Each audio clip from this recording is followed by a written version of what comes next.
அஸ்ஸலாமு அலைக்கும் ஃப்ரெண்ட்ஸ். இட்லி தோசையை ஒரு ஓரம் கட்டிட்டு இப்போ நான் சொல்கிற இந்த தோசையை நீங்கள் ட்ரை பண்ணி பாருங்கள். அப்புறம் அடிக்கடி இதை தாங்க செய்வீங்க. ஒரு கப் கருப்பு உளுந்து, ஒரு கப் கவுனி அரிசி நான் சேர்த்துருக்கேன். நீங்கள் கவுனி அரிசி இல்லைன்னா நார்மல் இட்லி அரிசி சேர்த்துக்கலாம், இல்லை புழுங்கரிசியும் சேர்த்துக்கலாம். அரை கப் பச்சைப்பருப்பு, 1/4 கப் துவரம்பருப்பு சேர்த்துக்கோங்க. இதோட ராஜ்மா, கொண்டக்கடலை எது இருந்தாலும் அதில் ஈக்குவலாக ஒரு கப்பு சேர்த்துக்கலாம். எல்லாமே ஒரே கப்பல் மெஷர்மெண்ட் தான்.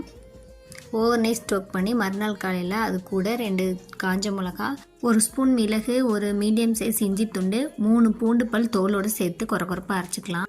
அரைச்சது கூடவே சின்ன வெங்காயம் பொடியாக கட் பண்ணி போட்டுக்கோங்க. கொத்தமல்லி தழை, கருவேப்பிலை எல்லாமே பொடியாக கட் பண்ணி சேர்த்துட்டு 1 ஸ்பூன் சீரகம் ஆட் பண்ணிக்கோங்க. இப்போ நல்லா மிக்ஸ் கொடுத்துட்டு எல்லாமே சேர்த்துட்டு தோசைக்கல்லை சூடு பண்ணி ஊற்றி சாப்பிட்டு பாருங்கள். அப்புறம் திரும்ப நீங்கள் இதை தான் செய்வீங்க. இது கூட தேங்காய் சட்னி செம்ம கலக்கல் காம்பினேஷனாக இருக்கும். ட்ரை பண்ணி பாருங்கள் ஃப்ரெண்ட்ஸ். தேங்க்ஸ் ஃபார் வாட்சிங். பாய்.